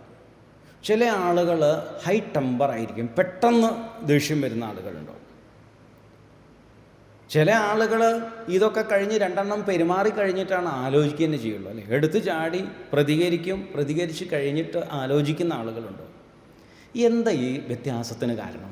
ഭാഗവതം എന്ന് പറഞ്ഞു കഴിഞ്ഞാൽ നമ്മുടെ ആധ്യാത്മിക ശാസ്ത്രങ്ങൾ മുഴുവൻ സൈക്കോളജിക്കൽ അനലൈസിങ് ആണ്. നമ്മുടെ മാനസികമായിട്ടുള്ള ഒരു സംശോധനമാണ് ഇതിലൂടെയൊക്കെ ആദ്യപടിയായിട്ട് ചെയ്യുന്നത്. കാരണം ആധ്യാത്മികം എന്ന് പറഞ്ഞു കഴിഞ്ഞാൽ തന്നെ ആത്മാനം അധികൃത്യ ഇതി ആധ്യാത്മികം. എവിടെയോ ഒരു ദൈവത്തെക്കുറിച്ച് പഠിക്കാനല്ല നമ്മളോട് ഭാഗവതം പറയുന്നത്. ഭാഗവതം അല്ലെങ്കിൽ നമ്മുടെ ഋഷിമാർ രചിച്ചതായിട്ടുള്ള ഈ ആധ്യാത്മിക ശാസ്ത്രങ്ങളൊക്കെ ഇപ്പം നമ്മളോട് ഭാഗവതം പറഞ്ഞു കൊണ്ടുവരുന്നു. ഭാഗവതം കൃഷ്ണൻ്റെ ഒരുപാട് ലീലകളെ, അല്ലെങ്കിൽ മൊത്തത്തിൽ നമുക്ക് പറയുന്നത് ഭഗവാന്റെ ദശാവതാരങ്ങളെക്കുറിച്ചിട്ടാണ്. ഭാഗവതത്തിൽ ഏറ്റവും കൂടുതൽ പ്രതിപാദിക്കുന്നത് മഹാവിഷ്ണുവിൻ്റെ കഥകളാണ്. അതിൽ വിശേഷമായിട്ട് ശ്രീകൃഷ്ണാവതാരം പ്രത്യേകം എടുത്തു പറയുന്നു. ആ ഭഗവാന്റെ ലീലകളെ വിശദമായിട്ട് പറയുന്നു. അവസാനം പറയുന്നതായിട്ടുള്ളൊരു മനോഹരമായിട്ടുള്ള ശ്ലോകമുണ്ടോ, വളരെ രസകരമായിട്ടുള്ളൊരു ശ്ലോകമാണ്, നമുക്കൊക്കെ പരിചയം ഉണ്ടാവും. കഥായിമാസ്തേ കഥിതാ മഹീയസാം ഹിതായ ലോകേഷു യശപരേയുഷാം വിജ്ഞാനവൈരാഗ്യ വിവക്ഷയാ വിഭോ വചോ വിഭൂതിർണതു പാരമാർത്ഥ്യം. ഞാൻ ഒരുപാട് കഥകളെ നിങ്ങൾക്ക് പറഞ്ഞു തന്നു. ഈ കഥകളൊന്നും പരമാർത്ഥത്തിലുള്ളതാണെന്ന് വിചാരിക്കേണ്ട. എന്തിനു വേണ്ടിയിട്ടതൊക്കെ പറഞ്ഞത്? വിജ്ഞാന വൈരാഗ്യ വിവക്ഷയാ. നിങ്ങൾക്ക് നിങ്ങളുടെ ജീവിതത്തിലേക്ക് വേണ്ടതായിട്ടുള്ള ജ്ഞാനവൈരാഗ്യങ്ങൾ ഉണ്ടാകാൻ വേണ്ടിയാണ് ഈ ശ്രീമദ് ഭാഗവതത്തിൽ ഭഗവാന്റെ കഥകളാകട്ടെ, അതുപോലെ തന്നെ മറ്റു അനവധി രാജാക്കന്മാരുടെ കഥകളാകട്ടെ, ഇതൊക്കെ ഞാൻ പറഞ്ഞു തന്നത് ഈ വിജ്ഞാനവും വൈരാഗ്യവും ഉണ്ടാവാൻ വേണ്ടിയിട്ടാണ്. വിജ്ഞാനം എന്ന് പറഞ്ഞാൽ തിരിച്ചറിവ്. സാമാന്യമായിട്ട് നമുക്കത് വേദാന്ത തലത്തിലേക്ക് പോകുമ്പോൾ ആത്മാവ് മാത്രമാണ് സത്യം എന്നുള്ള തലത്തിലേക്കൊക്കെ പറയാം. ആ തിരിച്ചറിവിൻ്റെ ആദ്യപടിയായിട്ട് അതിനെ നമുക്ക് വിവേകം എന്ന് പറയും. എന്താണ് നല്ലത്, എന്താണ് ചീത്തത്, മോശമായിട്ടുള്ളത് എന്താണ്? അപ്പോൾ നമുക്ക് ആദ്യം, അതുകൊണ്ടാണ് നമ്മുടെ ജീവിതത്തിൽ എന്തിനാണ് ചെറുപ്പകാലം മുതൽ തന്നെ ഇതുപോലെ ആധ്യാത്മിക ശാസ്ത്രങ്ങൾ നമ്മൾ കുറച്ചെങ്കിലും പഠിച്ചിരിക്കണം. ഈ ആധ്യാത്മിക ശാസ്ത്രങ്ങളെന്ന് പറയുന്നത് നമുക്ക് വയസ്സുകാലത്ത് പഠിക്കാനുള്ളത് മാത്രമല്ല, ചെറുപ്പകാലത്തിലേ നാം ശീലിക്കേണ്ടതാണ് ആധ്യാത്മിക ശാസ്ത്രങ്ങൾ. ഈ ആധ്യാത്മിക ശാസ്ത്രങ്ങളുടെ പഠനത്തിലൂടെ നമ്മുടെ വിവേകം വർദ്ധിക്കുമെന്നുള്ളതാണ്. തിരിച്ചറിവ്, നല്ലതും ചീത്തതും അതിനെ തിരിച്ചറിഞ്ഞാൽ എന്ത് ചെയ്യാൻ സാധിക്കും? നല്ലതിനെ സ്വാംശീകരിക്കാനും ചീത്ത കാര്യങ്ങളെ മാറ്റി നിർത്താനുമുള്ളതായ ഒരു സാമർഥ്യം നമുക്കുണ്ടാവുകയും, അതിന് നമ്മുടെ ഉള്ളിലുള്ള ഒരു ശക്തി നമുക്ക് ആവശ്യമാണ്. മനസ്സിന് ശക്തി ഉണ്ടാവണം. അതുകൊണ്ടാണ് ഈ മദ്യം കഴിക്കുന്ന പല ആളുകൾക്ക് ഇത് വേണ്ട, നല്ലതല്ല, നിർത്തണം എന്നൊക്കെ തോന്നും, നിർത്താൻ സാധിക്കില്ല. ഒരുപാട് ദുശീലങ്ങളുള്ള ആളുകളുണ്ട്, നിർത്തണമെന്ന് തോന്നും, അത് നിർത്താൻ സാധിക്കാറില്ല. കാരണം അതിനുള്ളതായിട്ടുള്ള ഇന്നർ സ്ട്രെങ്ത്ത് അല്ലെങ്കിൽ അവർക്കുള്ള മനോബലം ഉണ്ടാവില്ല. ഈ മനോബലം വർദ്ധിക്കാനാണ് ഈ ഉപാസനാ കാര്യങ്ങൾ, ഈശ്വരനാമ ജപത്തിലൂടെയൊക്കെ നമ്മുടെ മനസ്സിൻ്റെ ശക്തി വർദ്ധിപ്പിക്കുകയാണ് ചെയ്യുന്നത്. അങ്ങനെ മനസ്സിൻ്റെ ശക്തി വർദ്ധിപ്പിച്ചു കഴിഞ്ഞാൽ ജീവിതത്തിൽ നമുക്ക് ഈ നന്മ തിന്മകളെ വേർതിരിച്ചറിയാൻ സാധിക്കും. ഈ നന്മ തിന്മകളെ വേർതിരിച്ചറിയാൻ സാധിച്ചു കഴിഞ്ഞാൽ സ്വാഭാവികമായിട്ട് എന്താ ഉണ്ടാവുക? കാരണം ആദ്യം അതിലൂടെ വരുന്നതായിട്ടുള്ളൊരു വിവേകം അല്ലെങ്കിൽ ഒരു ബോധം എന്ന് പറയുന്നത്, നല്ലത് ചെയ്താലും ചീത്ത ചെയ്താലും അതിൻ്റെ ഫലം ഞാൻ തന്നെ അനുഭവിക്കണം, ഇതൊന്നും വിട്ടുപോവില്ല. ഈ ഒരു അനുഭവത്തോടു കൂടി തീരുന്നില്ല. ഞാൻ മറ്റൊരാൾക്കും എതിരായി മോശമായിട്ട് എന്തെങ്കിലും കാര്യം ചെയ്തിട്ടുണ്ടെങ്കിൽ ഇതിൻ്റെയൊക്കെ ഫലം ഇന്നല്ലെങ്കിൽ നാളെ ഞാൻ അനുഭവിക്കേണ്ടി വരും, എൻ്റെ കുട്ടികളോ എൻ്റെ കുടുംബത്തിലുള്ളവരോ അനുഭവിക്കേണ്ടി വരും എന്നുള്ളൊരു തിരിച്ചറിവ് നമുക്കുണ്ടാവുമ്പോൾ മോശമായിട്ടുള്ള കാര്യങ്ങൾ ചെയ്യുമ്പോൾ 2 പ്രാവശ്യം ആലോചിക്കും, അല്ലേ? നല്ല കാര്യങ്ങൾ ചെയ്യാനുള്ളതായിട്ടുള്ള സന്ദർഭം നമുക്ക് കിട്ടിക്കഴിഞ്ഞാൽ പരമാവധി അത് പ്രയോജനപ്പെടുത്തും. ഇതല്ലേ നമുക്ക് സമൂഹത്തിൽ ആദ്യം ആവശ്യമുള്ളത്. നമ്മുടെ ജീവിതത്തിൽ നമ്മളുടെ പ്രവൃത്തികളെ നല്ല രീതിയിലാക്കി മാറ്റാൻ നമുക്കുണ്ടാകുന്നതായിട്ടുള്ള ആദ്യ ഘടകം. അതുകൊണ്ടാണ് സമൂഹത്തിൽ ഈ ആധ്യാത്മികമായിട്ടുള്ള ജ്ഞാനം എന്നുള്ളത് എല്ലാവർക്കും അനിവാര്യമായിട്ടുള്ളതാണ്. കാരണം ഒരു സോഷ്യൽ അവയർനെസ് എന്നുള്ള രീതിയിൽ തന്നെ ഇത് വളരെ അനിവാര്യമായിട്ടുള്ളതാണ്. അങ്ങനെ വരുന്ന സമയത്ത് നമ്മുടെ അനുഭവങ്ങൾ നല്ലതായിത്തീരും. അപ്പം അതുകൊണ്ട് തന്നെ ഈ ശാസ്ത്രത്തിലൂടെ നമുക്ക് ഈ കാര്യങ്ങളെക്കുറിച്ച് ബോധ്യം വന്നു കഴിഞ്ഞാൽ നമ്മുടെ കർമ്മങ്ങൾ നല്ലതായിത്തീരും. ഈ കർമ്മങ്ങൾ നല്ലതാവണമെന്നുണ്ടെങ്കിൽ ആദ്യം എന്ത് വേണം? വിചാരങ്ങൾ നന്നായി തീരണം. വിചാരങ്ങളാണല്ലോ നമ്മുടെ പ്രവൃത്തിയിലേക്ക് കൊണ്ടുവരുന്നത്. കാരണം ഇപ്പോൾ നമ്മൾ ഒരു എൻജിനീയറിൻ്റെ അടുത്ത് ഒരു ബിൽഡിങ്ങിൻ്റെ പ്ലാൻ നമ്മൾ പറയുന്നു, നമുക്കൊരു വീടുണ്ടാക്കണം എന്നുള്ളതായിട്ടുള്ള ഒരു ആഗ്രഹം.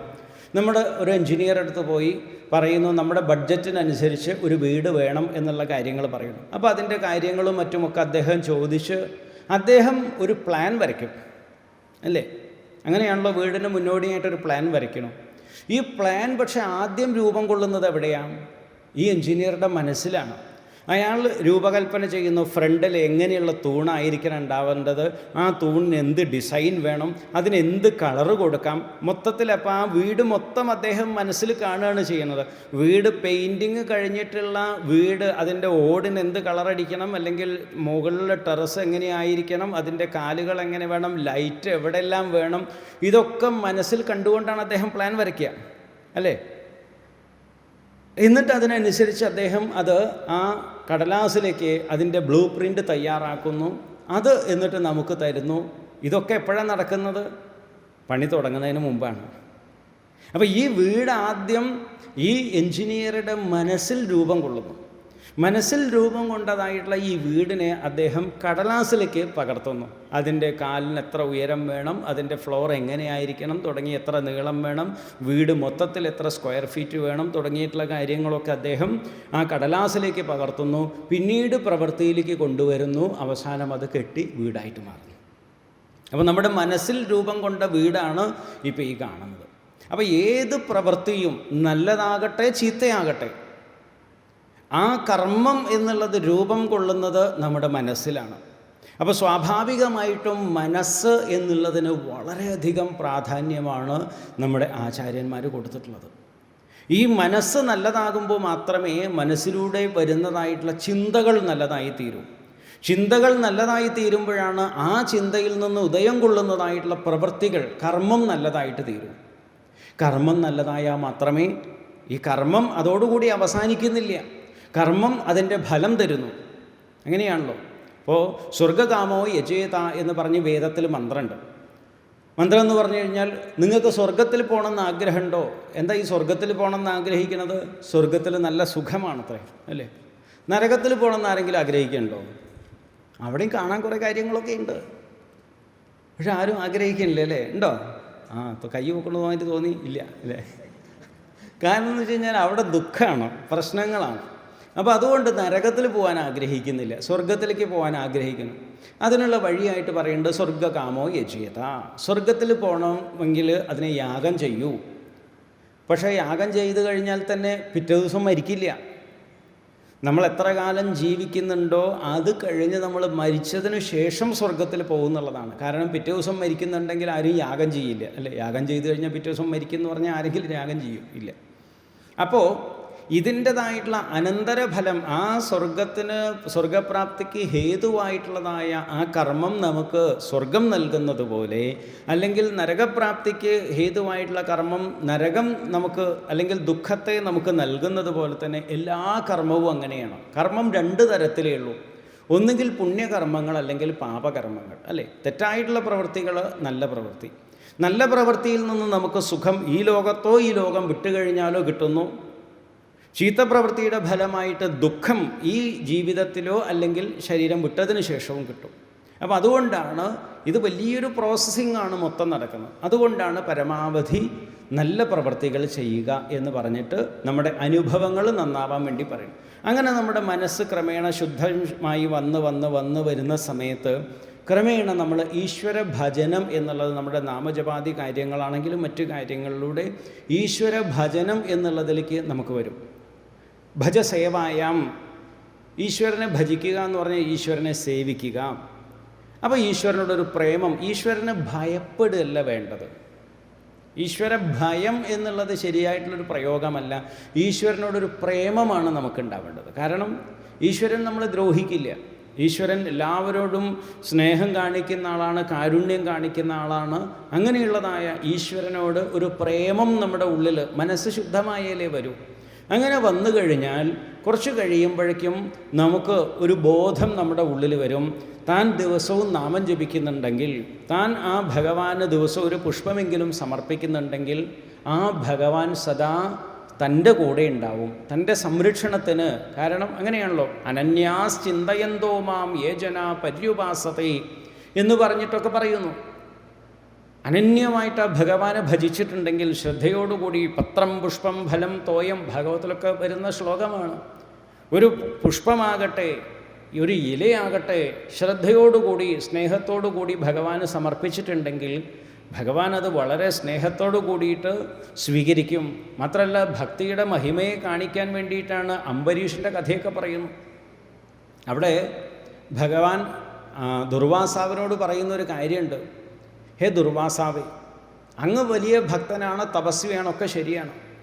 പക്ഷേ എന്നെ മാത്രം ശരണം പ്രാപിച്ച് ഏതാരാകാരപുത്രാപ്താൻ, തൻ്റെ വീടോ ബന്ധുക്കളെയോ മറ്റു കാര്യങ്ങളോ സമ്പത്തോ പദവികളോ ഒക്കെ അവഗണിച്ച് എന്നെ മാത്രം വിശ്വസിച്ച് ഇറങ്ങിപ്പുറപ്പെടുന്നതായിട്ടുള്ള എൻ്റെ ഭക്തന്മാരെ ഞാൻ എങ്ങനെയാണ് ദുർവാസാവെ ഉപേക്ഷിക്കുക?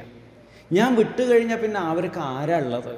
അതുകൊണ്ട് എന്നെ പൂർണ്ണമായിട്ടും ആശ്രയിക്കുന്ന, എന്നെ വിശ്വസിക്കുന്ന ഭക്തന്മാരെ ഞാൻ ഒരിക്കലും കൈവിടില്ല എന്ന് പറഞ്ഞിട്ട് പറയുന്നത് നമുക്കറിയാം. അപ്പം അത്രയും ഭക്തന്മാരോട് സ്നേഹവും കാരുണ്യവും ഉള്ള ആളാണ് ഭഗവാൻ. അങ്ങനെയുള്ള സർവേശ്വരനായിട്ടുള്ള ഭഗവാൻ നമ്മുടെ കൂടെ ഉണ്ടെങ്കിൽ എന്തിനാ പിന്നെ ഭയപ്പെടേണ്ടത്? എന്തിനെങ്കിലും ഭയപ്പെടേണ്ട ആവശ്യമുണ്ടോ? ഒന്നിനെയും ഭയപ്പെടേണ്ട ആവശ്യമില്ല. നാസ്തി തേഷാം അമംഗളം എന്ന് പറഞ്ഞിട്ടുള്ളത്, ആരുടെ കൂടെയാണോ ഈശ്വരനുള്ളത് അവർക്ക് ജീവിതത്തിൽ ഒരു അമംഗളങ്ങളും ഉണ്ടാവില്ല.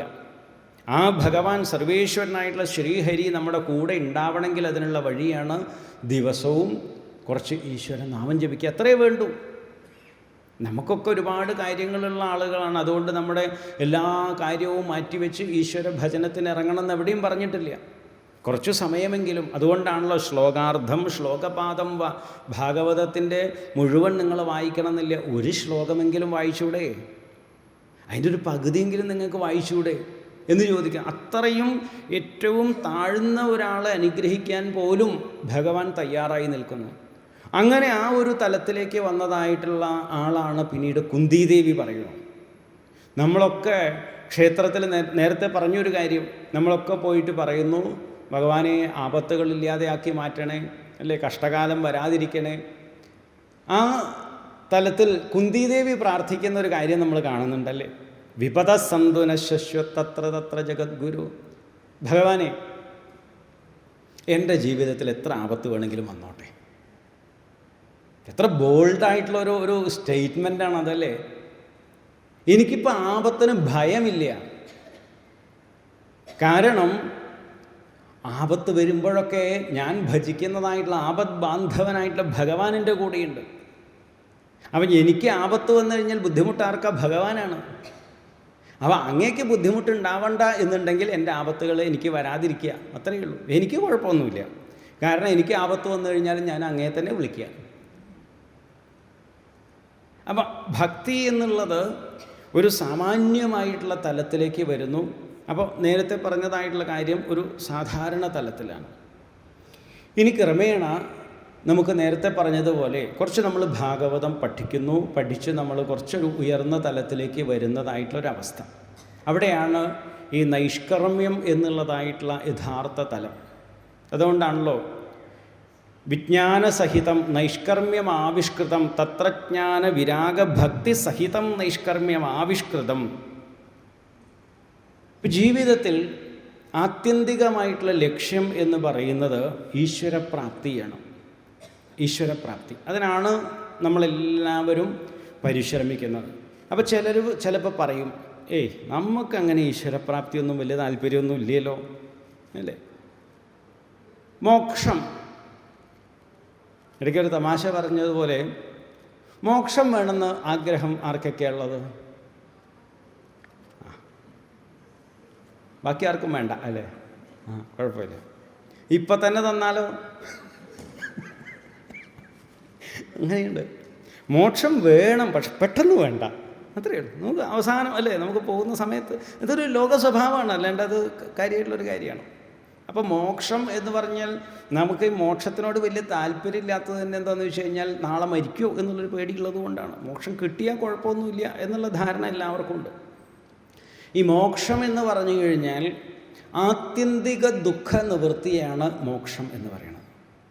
മുച്ഛൃ മോചനെ എന്ന് പറഞ്ഞൊരു ധാതു ഉണ്ട് സംസ്കൃതത്തിൽ, മോചനം. അതിൽ നിന്നാണ് മുച്ഛൃ എന്നുള്ള ധാതുവിൽ നിന്നാണ് മോചനം എന്നുണ്ടായിട്ടുള്ളത്, മുക്തി എന്നുണ്ടായിട്ടുള്ളത്, മോക്ഷ ശബ്ദം, ഇതൊക്കെ ഈ ഒരു ധാതുവിൽ നിന്നാണ് ഉണ്ടായിട്ടുള്ളത്. അപ്പോൾ ഇനിയൊരിക്കലും തനിക്ക് തിരിച്ചു വരാത്ത രീതിയിൽ ആത്യന്തികമായിട്ടുള്ള ദുഃഖ നിവൃത്തിയാണ് മോക്ഷം എന്ന് പറയുന്നത്. ഈ ദുഃഖ നിവൃത്തി എന്ന് പറഞ്ഞു കഴിഞ്ഞാൽ പരമാനന്ദ പ്രാപ്തി, എപ്പോഴും ഹാപ്പി ആയിട്ടിരിക്കുക, പരമാനന്ദ സ്വരൂപത്തിൽ ഇരിക്കുന്നതായിട്ടുള്ള ആ അവസ്ഥയെ, ആ അനുഭവത്തെയാണ് മോക്ഷം എന്ന് പറയുന്നത്.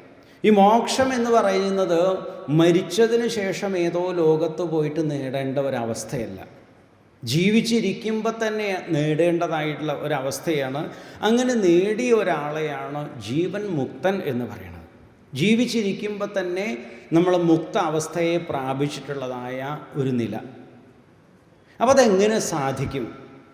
അതിനെയാണ് ഇവിടെ മനോഹരമായിട്ട് ഈ ശ്ലോകത്തിലൂടെ പ്രതിപാദിക്കുന്നത്. വളരെ പടിപടിയായിട്ട്, വളരെ ഏറ്റവും ചെറിയ രൂപത്തിൽ തന്നെ പടിപടിയായിട്ട് നമുക്ക് ആ ഒരു തലത്തെ നൈഷ്കർമ്മ്യ ഭാവത്തെക്കുറിച്ച്, അല്ലെങ്കിൽ ഭാഗവതത്തിൻ്റെ ലക്ഷ്യത്തിലേക്ക് നമ്മളെ നയിക്കുന്നതായിട്ടുള്ള, അതുകൊണ്ടാണല്ലോ നമ്മളതിനൊരു ടൈറ്റിൽ തന്നെ കൊടുത്തിട്ടുള്ളത്, ഭക്തിജ്ഞാന വിരാഗത്തിലൂടെ നൈഷ്കർമ്മ്യത്തിലേക്ക് എന്നുള്ളൊരു പേര് കൊടുക്കാൻ തന്നെ അതാണ് കാരണം.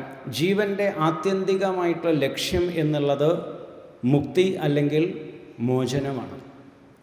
ഈ മുക്തി എന്തിൽ നിന്നുള്ള മോചനം എന്ന് ചോദിച്ചു കഴിഞ്ഞാൽ സംസാര ദുഃഖങ്ങളിൽ നിന്നുള്ള മോചനമാണ്. ഈ സംസാരം എന്ന് പറഞ്ഞു കഴിഞ്ഞാൽ നമ്മളെ വിഴുങ്ങുന്നതാണ്, നമ്മളെ ഭയപ്പെടുത്തുന്നതാണ്. എന്നുള്ള നിലയിൽ ഇപ്പോൾ നമ്മൾ എവിടെ സംസാരത്തിലേക്ക് നോക്കിക്കഴിഞ്ഞാലും ദശമസ്കന്ധത്തിൽ ഭഗവാന്റെ കഥകൾ പറയുന്ന സമയത്ത് ദാവാഗ്നി പാനം എന്ന് പറഞ്ഞൊരു കഥയുണ്ട്. ഭഗവാൻ കാട്ടുതീയിനെ പാനം ചെയ്ത് ഗോപക്കുട്ടികളെയൊക്കെ രക്ഷിക്കുന്നതായിട്ടുള്ള ഒരു കഥ. പശുക്കളെ മേയ്ക്കാൻ പോയിട്ടുള്ള സമയത്ത് ഉണങ്ങിയതായിട്ടുള്ള വേനൽക്കാലമായിരുന്നു. ഈ മുഞ്ചാടവി എന്ന് പറയും, വലിയതായിട്ടുള്ള പുല്ല്, നമ്മൾ കാട്ടിലൊക്കെ കണ്ടിട്ടുണ്ടാവും, വലിയ പുല്ല്, മുഞ്ചപ്പുല്ലെന്ന് പറയും. അങ്ങനെയുള്ള ആ പുല്ല് മുഴുവൻ ഉണങ്ങി നിൽക്കുന്നതായിട്ടുള്ള ഒരു സ്ഥലത്തേക്ക് ഈ പശുക്കൾ പോയി, പശുക്കൾ അന്വേഷിച്ച് പോയതായിട്ടുള്ള കുട്ടികളും അങ്ങനെ വലിയ പുല്ലുകളുള്ളതായിട്ടുള്ള ഒരു സ്ഥലത്തേക്ക് ചെന്നുപെട്ടു. എങ്ങനെയോ അവിടെ കാട്ടുതീ വന്നു. കാട്ടുതീ എന്ന് പറഞ്ഞാൽ വേനൽക്കാലത്ത് ഇതൊക്കെ ഉണങ്ങി നിൽക്കുന്നതാണ്. അങ്ങനെ കാട്ടുതീ വന്നു എന്ന് മാത്രമല്ല, 4 ഭാഗത്തും തീ പിടിക്കുകയാണ്. കുട്ടികൾ ആകെ ഭയപ്പെട്ടു. കാരണം വലിയതായിട്ടുള്ള കാട്ടുതീ അങ്ങനെ പടർന്ന് പിടിച്ച് തങ്ങളുടെ ചുറ്റുഭാഗത്തേക്ക് നിന്നും അങ്ങനെ അടുത്തേക്ക് വരുന്നത് കണ്ടതോടു കൂടിയിട്ട് അവരെല്ലാവരും കൃഷ്ണനെ വിളിച്ചിട്ട് കരയുകയാണ് ചെയ്യുന്നത്. കാരണം ഭയപ്പാടാണല്ലോ സ്വാഭാവികമായിട്ടും. വലിയ തീ കണ്ടു കഴിഞ്ഞാൽ കുട്ടികൾ ഭയപ്പെട്ടു. ഭയപ്പെട്ട സമയത്ത് കുട്ടികളോട് ഭഗവാൻ പറയുന്നുണ്ട്, നിങ്ങൾ കണ്ണടച്ചോളൂ എന്ന് പറയുകയാണ്. കുട്ടികൾക്കൊരു കാര്യമുണ്ടായിരുന്നു, ഈ ഗോപകുട്ടികൾക്കെല്ലാവർക്കും കൃഷ്ണന് വിശ്വാസമായിരുന്നു. കൃഷ്ണൻ എന്ത് പറഞ്ഞു കഴിഞ്ഞാലും അവർ വിശ്വസിക്കും. അതുകൊണ്ട് തന്നെ നിങ്ങൾ പേടിക്കേണ്ട ആവശ്യമില്ല, നിങ്ങൾ കണ്ണടച്ചോളൂ, തീ നിങ്ങൾ ഒന്നും ചെയ്യില്ല എന്ന് ഭഗവാൻ പറഞ്ഞ സമയത്ത് കുട്ടികൾ അപ്പടിയത് കണ്ണടക്കുകയാണ്. വേറെ വഴിയില്ല അവരുടെ മുമ്പിൽ. ആ കുട്ടികളെല്ലാവരും കണ്ണടച്ചങ്ങനെ നിന്നു. കുറേ സമയം കഴിഞ്ഞു. ഇനി നിങ്ങൾ കണ്ണ് തുറന്നോളൂ എന്ന് പറഞ്ഞു. കണ്ണ് തുറന്ന സമയത്ത് അവർ ആ കാട്ടുതീയിൽ നിന്ന് മാറി ഭാണ്ഡീരകം എന്ന് പറഞ്ഞതായിട്ടുള്ള ആ വലിയ ആൽവൃക്ഷത്തിൻ്റെ ചോട്ടിലായിരുന്നു. അവരെല്ലാവരും പോയി കളിക്കുന്നതായിട്ടുള്ള ആ സ്ഥലത്തേക്ക് എത്തിപ്പെട്ടിട്ടുണ്ടായിരുന്നു. അവരും പശുക്കുട്ടികളും എല്ലാം ഭാണ്ഡീരകത്തിൻ്റെ ചുവട്ടിലായിരുന്നു. അപ്പോൾ അവർക്ക് വലിയ സന്തോഷമായി. ആ ആലിൻ്റെ കാറ്റും കാളിന്തിയുടെ ആ തണുത്ത വെള്ളത്തിൽ തട്ടി വരുന്നതായിട്ടുള്ള കാറ്റൊക്കെ കൊണ്ട് നല്ല കുളിർമയാണ്. ഇവിടെ ഭയാനകമായിട്ടുള്ള കാട്ടുതീയായിരുന്നു ഒരു വശത്തുണ്ടായിരുന്നത്. ആ കാട്ടുതീയിൽ നിന്ന് നേരെ ആനന്ദകരമായിട്ടുള്ളൊരു സാഹചര്യത്തിലേക്ക് അവർ മാറി. ഇത് വളരെ നമ്മുടെ ഭാഗവതത്തിലെ കഥകളൊക്കെ ഒരു ആന്തരികമായിട്ടുള്ള തലത്തെ കൂടി പ്രതിപാദിക്കുന്നുണ്ട്. ഭാഗവതത്തിൻ്റെ കഥകൾ നമ്മൾ പലപ്പോഴും പല രീതിയിലും പറഞ്ഞു പോകുന്നു. പക്ഷേ ഈ കഥകളെയൊക്കെ നമ്മളൊരു ആത്മീയ തലത്തിലേക്ക്, അല്ലെങ്കിൽ ഒരു ആധ്യാത്മിക തലത്തിലേക്ക് നാം പരിഗണിക്കുന്ന സമയത്ത്, അല്ലെങ്കിൽ വിചിന്തനം ചെയ്യുന്ന സമയത്ത് ഈ കഥകൾക്കൊക്കെ ഒരു ആന്തരികമായിട്ടുള്ള അർത്ഥമുണ്ട്. നമ്മളെല്ലാ സ്ഥലത്തും അത് പറയാറില്ല എന്ന് മാത്രം. ഇവിടെ എന്താണെന്ന് ചോദിച്ചു കഴിഞ്ഞാൽ, ഈ ഇന്നത്തെ വിഷയവുമായി ബന്ധപ്പെട്ട് നമുക്ക് ഇങ്ങനെയുള്ള ചില കഥകളുടെ മർമ്മം നമ്മളൊന്ന് പരിശോധിക്കേണ്ടതാണ്. കാരണം ഈ കുട്ടികൾ ഇവിടെ ഈ മുഞ്ചപ്പുല്ലിൽ കളിക്കാൻ പോയതുപോലെയാണ് നമ്മൾ ഈ സംസാരത്തിൽ നടക്കുന്നത്. ഈ സംസാരത്തിൽ നിൽക്കുന്ന സമയത്താണ് 4 ഭാഗത്തുനിന്നും നമ്മളെ ദഹിപ്പിക്കുന്നതായിട്ടുള്ള കാട്ടുതീയാണ് വരുന്നത്. ദുഃഖങ്ങൾ അല്ലേ? ഓരോ സ്ഥലത്തും അങ്ങനെയാണ്. കുട്ടികളുടെ കാര്യങ്ങൾ, ഭാര്യയ്ക്ക് വയ്യായിക ഉണ്ടാവുന്നു, അപ്പുറത്ത് മരുന്ന് വാങ്ങാൻ കാശില്ല, അപ്പുറത്ത് ജോലി സ്ഥലത്തുള്ള പ്രശ്നം, എവിടുന്നും ദുഃഖങ്ങളാണ്. 4 ഭാഗത്തുനിന്നുമാണ് നമ്മളെ ആക്രമിക്കുന്നത്. സാധാരണ ഒരു ഗൃഹസ്ഥനായിട്ടുള്ള ഒരാളുടെ അവസ്ഥയാണത് അല്ലേ? നമുക്ക് എവിടെയെങ്കിലും സമാധാനം ഉണ്ടെന്ന് വിചാരിച്ച് നമ്മൾ പലരുടെ മുമ്പിലും ചിരിച്ചു കാണിക്കുക എന്നല്ലാതെ 4 ഭാഗത്തുനിന്നും പലതരത്തിലുള്ള പ്രശ്നങ്ങളാണ് നമ്മളെ ഓരോ ദിവസം നേരം പുലരാൻ വേണ്ടി കാത്തുക്കുകയാണ് തോന്നുന്നുണ്ട്, പ്രശ്നങ്ങൾ വരാൻ വേണ്ടിയിട്ട്. ഇങ്ങനെ നമ്മളെ വിഷമിപ്പിക്കുന്നതായിട്ടുള്ള പ്രശ്നങ്ങളാണ് ഈ ജീവിതത്തിൽ മുഴുവൻ നമ്മളെ ആക്രമിക്കാൻ വരുന്നത്. അങ്ങനെ വരുന്നതായിട്ടുള്ള ഈ സംസാരം ദുഃഖമയമാണ് എന്ന് നമ്മൾക്ക് വളരെ അനുഭവപ്പെട്ടുകൊണ്ടിരിക്കുന്ന സമയത്താണ് നമ്മുടെ കണ്ണ് അടയ്ക്കാൻ പറയുന്നത്. ഭഗവാൻ പറയുന്നുണ്ട് കണ്ണടയ്ക്കൂ എന്ന് പറയുന്നുണ്ട്. കണ്ണടയ്ക്കാൻ പറയുന്നത് എന്താണെന്ന് ചോദിച്ചു കഴിഞ്ഞാൽ അന്തർമുഖമായി തീരാനാണ് നമ്മളോട് പറയുന്നത്. ഒരു ഗുരു നമ്മളോട് ഉപദേശിക്കുന്നത്, ഇപ്പോൾ നമ്മൾ ബഹിർമുഖമായിട്ടാണ് ഇരിക്കുന്നത്. നമ്മുടെ ഇന്ദ്രിയങ്ങൾ മുഴുവൻ, പഞ്ചേന്ദ്രിയങ്ങളും വിഷയങ്ങളിലേക്ക് പോയി ബഹിർമുഖമായിക്കൊണ്ടിരിക്കുന്നു. ആ ബഹിർമുഖമായിക്കൊണ്ടിരിക്കുന്നതായിട്ടുള്ള ഇന്ദ്രിയങ്ങളെ അന്തർമുഖമാക്കി ആത്മോന്മുഖമാക്കിയിട്ട് സഞ്ചരിക്കാൻ പറയുന്നത്. കാരണം ഈശ്വര സർവഭൂതാനാം ഹൃദയേശ അർജുന തിഷ്ഠതി. ഈശ്വരൻ എല്ലാവരുടെയും ഹൃദയത്തിലാണ് നിലകൊള്ളുന്നത്. ആ ഹൃദയത്തിലേക്ക്, അല്ലെങ്കിൽ അന്തർമുഖമായിട്ട്, ആത്മോന്മുഖമായി അല്ലെങ്കിൽ ഈശ്വരോന്മുഖമായിട്ട് നമ്മളോട് തിരിക്കാൻ പറയുന്നു. അങ്ങനെ തിരിച്ച് ആ ഉള്ളിലുള്ളതായിട്ടുള്ള ആ സ്വരൂപത്തെ നമുക്ക് അറിയാൻ സാധിച്ചു കഴിഞ്ഞാൽ പിന്നെ നമുക്ക് ഈ ജീവിതം ദുഃഖകരമായിട്ട് തീരില്ല എന്നാണ് പറയുന്നത്. പിന്നെ ഈ ജീവിതം നമ്മളെ എങ്ങനെയാണോ ഈ കുട്ടികൾ ആ ഭാണ്ഡീര വൃക്ഷത്തിൻ്റെ ചുവട്ടിലെത്തിപ്പെട്ട സമയത്ത് അവർ ആ വൃന്ദാവനത്തിൽ തന്നെയാണെങ്കിൽ കൂടി ആ കാട്ടുതീൻ്റെതായിട്ടുള്ള ബാധ അവർക്കുണ്ടായില്ല എന്ന് പറയും. ഇവിടെയും ഇതുപോലെ സാധാരണ രീതിയിൽ പറയാറുണ്ട്. എന്താണെന്ന് ചോദിച്ചു കഴിഞ്ഞാൽ ഈ ജീവിതം വലിയ പ്രയാസമില്ലാത്തതാണ്. ജീവിതം എന്താണെങ്കിലും ജീവിതത്തിൻ്റെ ഒരു ഒഴുക്കുണ്ട്. ജീവിതത്തിൻ്റെ ഒരു ഒഴുക്കുണ്ടല്ലോ, ഓരോ മനുഷ്യനും ആ ജീവിതത്തിൻ്റെ ഒരു ഒഴുക്കുണ്ട്. ജീവിതം പലപ്പോഴും കോംപ്ലിക്കേറ്റഡ് ആക്കി മാറ്റുന്നത്, കോംപ്ലിക്കേറ്റഡ് എന്ന് പറഞ്ഞാൽ മനസ്സിലായല്ലോ, ജീവിതം വളരെ പ്രയാസപൂർണമാക്കി മാറ്റുന്നത് നമുക്ക് ജീവിക്കാൻ അറിയാത്തതുകൊണ്ടാണ് പറയുന്നത്. അതായത് നമ്മുടെ ജീവിതത്തെ ദുഃഖമയമാക്കി മാറ്റുന്നത് നമ്മുടെ ആശകളും സങ്കല്പങ്ങളുമാണ്. ഇപ്പോൾ സ്വാഭാവികമായിട്ടും മുമ്പ് പറഞ്ഞിട്ടുള്ള ഇവിടെ എല്ലാം മുമ്പൊരു കാര്യത്തിൽ പറഞ്ഞതായിട്ടുള്ളൊരു ദൃഷ്ടാന്തം, ഇപ്പം നമ്മുടെ കുറച്ച് വീട്ടുകാർ താമസിക്കുന്ന ഒരു ഏരിയ, ആ സ്ഥലത്ത് എല്ലാവരും അത്യാവശ്യം സമ്പന്നരായിട്ടുള്ള ആളുകളാണ്. സമ്പന്നരായിട്ടുള്ള ആളുകൾ താമസിക്കുന്ന ആ ഏരിയയിൽ അത്യാവശ്യം കഴിയാനുള്ള, ഇപ്പം മനുഷ്യന് പ്രാഥമികമായിട്ടുള്ള ആവശ്യം എന്ന് പറഞ്ഞു കഴിഞ്ഞാൽ കഴിക്കാൻ ഭക്ഷണത്തിനുള്ള ചുറ്റുപാടുണ്ടാവണം, താമസിക്കാനുള്ളതായിട്ടുള്ള വ്യവസ്ഥ, നമ്മുടെ കാര്യങ്ങൾ നടക്കാനുള്ള സമ്പത്ത് നമുക്കുണ്ടാവണം. അതിനൊക്കെ സമ്പത്തുള്ള ആളുകളാണ്, ചുറ്റുപാടുള്ളവരാണ്, കുഴപ്പമില്ലാത്തവരാണ്. പക്ഷേ അതിലൊരാൾക്ക് തോന്നി, അയാൾ കാറ് മാറ്റി, എനിക്ക് കാറ് മാറ്റാനുള്ള ചുറ്റുപാടായില്ല, അയാളെക്കാളും കുറച്ചും കൂടി നല്ലൊരു കാറ് വാങ്ങിക്കണം എന്നുള്ളൊരാഗ്രഹം ഉടലെടുത്തു എന്ന് വിചാരിക്കാം. മനുഷ്യ സഹജമായിട്ടുള്ളതാണ്, തോന്നാറുണ്ട്. അപ്പോൾ അയാളെപ്പോലെ ആയതുകൊണ്ട് കാര്യമില്ല, അയാളെക്കാൾ കുറച്ചുകൂടി കാശുള്ളവനായി മാറണം, അതിനെന്താ വഴി എന്ന് ചിന്തിക്കാൻ തുടങ്ങുന്നതോടുകൂടി ആദ്യം ഉറക്കം നഷ്ടപ്പെടാൻ തുടങ്ങും. അല്ലേ? സ്വാഭാവികമായിട്ടുള്ളൊരു കാര്യമാണ്. എങ്ങനെ അത് ഉണ്ടാക്കാം? അപ്പോൾ ഈ ആഗ്രഹമാണ് ആദ്യം തന്നെ ദുഃഖത്തിനുള്ള കാരണം. പിന്നെ അതിനുള്ള സങ്കല്പമായി, പ്രവർത്തികളായി ഇതൊക്കെ വരുന്നതിനനുസരിച്ച് വീണ്ടും വീണ്ടും നമ്മുടെ ജീവിതം അതിനു വേണ്ടിയിട്ടുള്ള പ്രയത്നങ്ങളായി മാറുന്നു, പ്രശ്നങ്ങളായി മാറുന്നു. ഇനി എന്തെല്ലാം ഉണ്ടാക്കിക്കഴിഞ്ഞാലും ഈ ലോകത്തുനിന്ന് തിരിച്ചു പോകുമ്പോൾ നമുക്ക് എന്തൊക്കെയാണ് കൊണ്ടുപോകാൻ സാധിക്കുക? പ്രത്യേകിച്ചൊന്നും കൊണ്ടുപോകാൻ സാധിക്കില്ല, അല്ലേ? അപ്പോൾ ആചാര്യന്മാർ പറയുന്നത് വാസ്തവത്തിൽ നമ്മൾ ജീവിക്കുക എന്നുള്ളത് ഏറ്റവും എളുപ്പമുള്ളൊരു കാര്യമാണ്. നമ്മൾ ജോലിക്ക് പോകുന്നു, കിട്ടുന്ന കാര്യം കൊണ്ടുവരുന്നു, നമ്മുടെ കാര്യങ്ങൾ കൊണ്ടുവരുന്നു, സമ്പത്ത് എത്രയാവട്ടെ, ഇപ്പോൾ പല രീതിയിലാണല്ലോ, ഓരോരുത്തർക്കും ഓരോ വരുമാനമാണ്.